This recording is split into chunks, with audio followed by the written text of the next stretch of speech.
Avant toute chose, je voulais vous dire aussi que mon oncle était tradithérapeute. Il sonnait 6 heures dans ma montre.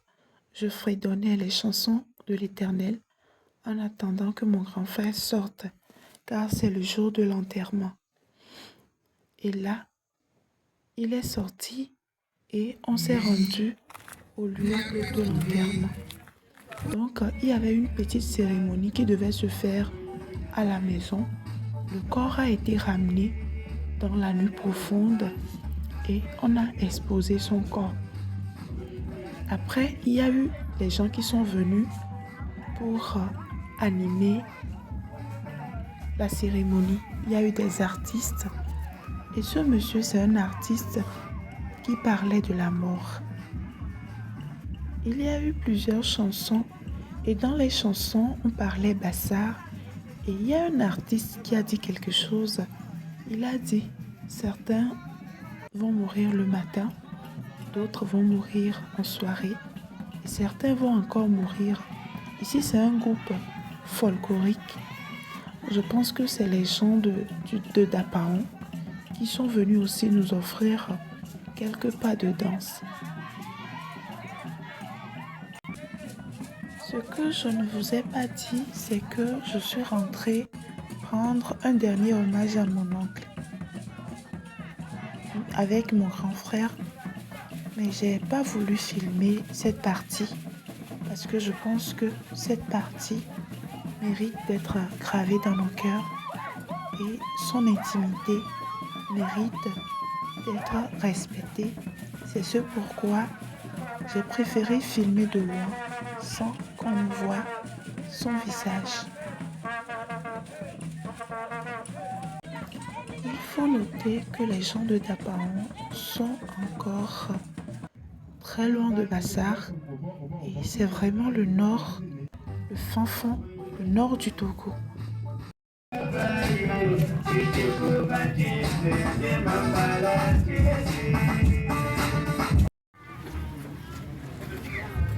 Là,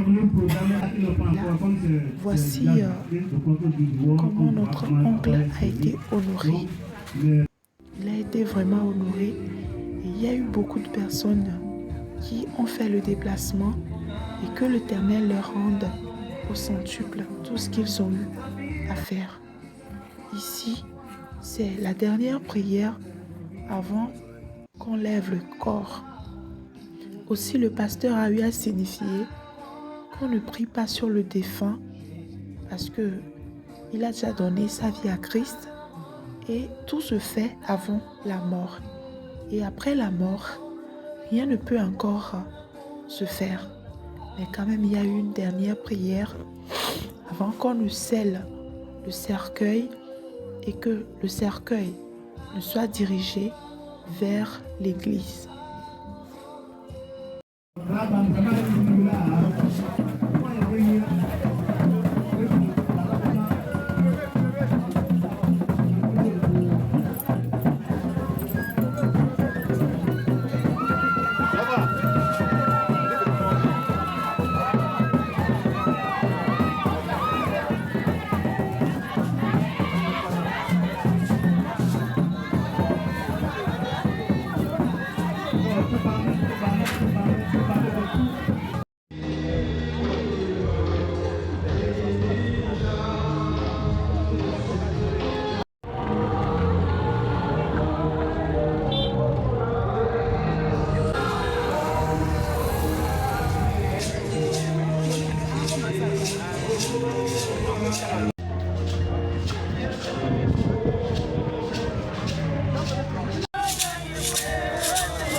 Aussi, à l'église, nous avons chanté, nous avons adoré et le pasteur a prié et a présenté aussi tous ceux qui étaient présents, les pasteurs présents bien sûr. Et par la suite, ils ont un peu parlé de notre oncle. Et là, le monsieur était en train de faire l'oraison funèbre de notre oncle. Sa venue a suscité une joie indescriptible de ses parents. Il a grandi dans un amour sans pareil. Au pas scolaire, il a fréquenté l'école primaire du central de Bassali jusqu'à fin du lycée. Dans la vie courante, très tôt son père lui a offert une boutique de quincaillerie à Bibouchabé qu'il a gérée pendant un temps. C'est à ce moment qu'il devint chrétien de l'église des Assemblées de Dieu de Bassali, où il se faisait accompagner par ses jeunes frères qui le remarquaient sur son bureau. Par la suite, il quitta Bassali pour la Société Générale du Golfe de Guinée. De ce côté où il suivit une formation.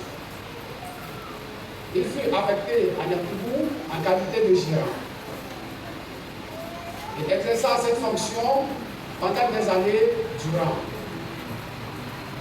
Boubanou Benoît est un garçon très généreux. Il offrait des cadeaux à ses camarades dans le prison. Gérant à Nyakoubou, lorsqu'il venait à Bassar, il recevait de nombreuses visites de ses camarades du quartier ou d'ailleurs.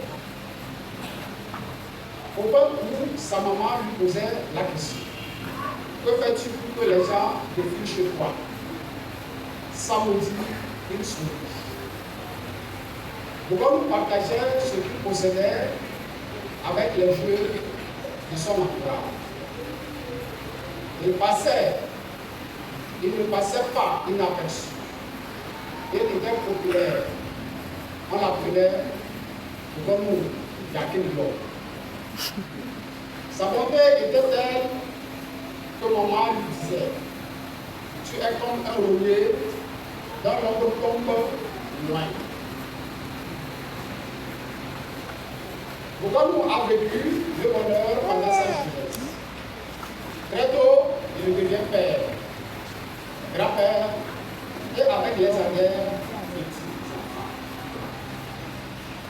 De retour à Bassar, il devient exploitant agricole et tradition gratuite. Activité qu'il exerça jusqu'à la fin de ses jours.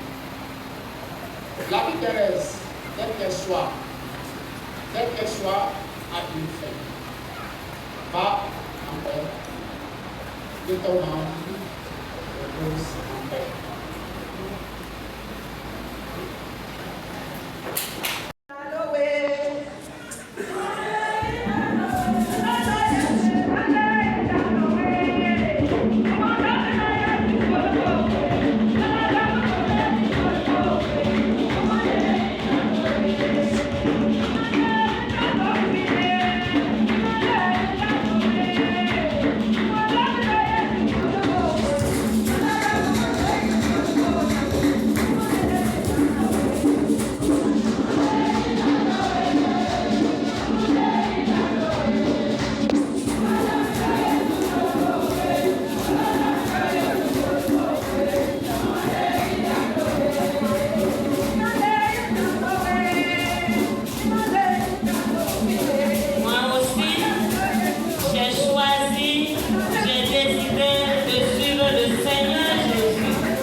Avec la famille Yakin, et nous avons eu droit à beaucoup de choses. Notamment, nous avons un pasteur Combo qui nous a parlé ou disons, qui a pris le temps de, de nous questionner individuellement. Le thème était un questionnement. Et si c'était nous? Et si c'était nous qui étions couchés à la place de notre oncle? Et si c'était notre dernier jour? Il nous a dit, ou il nous a fait comprendre que la mort n'est pas un accident. L'accident peut entraîner la mort, mais la mort même n'est pas un accident. La mort n'est pas prématurée parce que chacun a son heure. Et dès lors où ton heure arrive, tu pars. Tu pars sans emporter quelque chose. Notre oncle a été enterré par l'église des AD, comme je l'ai dit depuis le début. Et là, c'était les derniers hommages rendus par ses enfants, ses petits-enfants, ses oncles, ses frères et sœurs qui l'aimaient et ils l'ont rendu hommage en l'enterrant dignement. Puisse son âme reposer en paix. Amen.